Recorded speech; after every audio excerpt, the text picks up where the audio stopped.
Hi అండి. అందరికీ నమస్తే. Good morning. అందరూ ఎలా ఉన్నారండి? అందరూ బాగుండాలి, అందులో మనం ఉండాలి అనుకుంటాం, కానీ అందరూ ఉండరు, అందులో మనమే ఉండం. ఎందుకంటే అందరినీ గుడ్డిగా నమ్మి ఈ రోజుల్లో అయితే ఎవరిని గుడ్డిగా నమ్మకూడదండి. ఎందుకంటే మనల్ని మనమే నమ్ముకోవాలి. మన నేనే మనం ఒక్కోసారి మనకి టైం బాగున్నప్పుడు మన వెనకమాల రాదు. అలాంటిది మనం అనుకున్న వాళ్ళు, మన చుట్టుపక్కల వాళ్ళు మనతో ఎప్పుడు ఉంటారని గ్యారెంటీ లేదు. నా లైఫ్ ఎలా ఉందండి, నేను బాగానే అనుకున్న వాళ్ళు, ప్రాణంగా చూసుకున్న వాళ్ళు బాగా గట్టిగా కొట్టారు దెబ్బ. అలాగే నా చుట్టూ నేను నమ్మిన వాళ్ళు నా సాయం తీసుకొని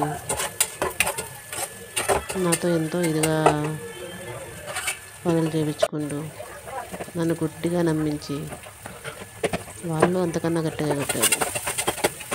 ఇంకా రక్త సంబంధం అంటారా, వాళ్ళు అంతే గట్టిగా దెబ్బలు తగిలాయి, ఊరుకోలేదు. కానీ ఏం చేయను, పిల్లలు ఉన్నారు కదండి,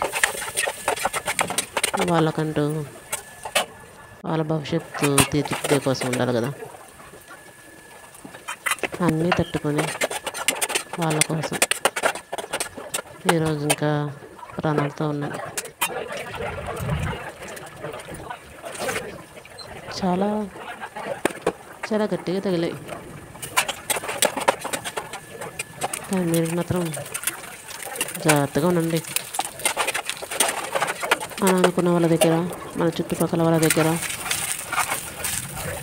మన తోడగొట్టిన వాళ్ళ దగ్గరైనా ఎవరైనా సరే ఒక్క అమ్మ నాన్న ప్రేమలోనే ఏ స్వార్థం ఉండదు. మిగతా అన్ని బంధాలు వాళ్ళకి మనం ఎంతవరకు ఉపయోగపడతామో దాన్ని బట్టే బంధాలు కలుపుకుంటూ ఉంటారు, వదిలేస్తూ ఉంటారు. దాంతోపాటు డబ్బు, మనం అవతల వాళ్ళకి అన్ని రకాలుగా డబ్బు పరంగా కూడా ఎంత ఇదిగా ఉంటున్నామో దాన్ని బట్టి వాళ్ళు మనతో ఉంటారు. ఏం చేయలేం. ఇలా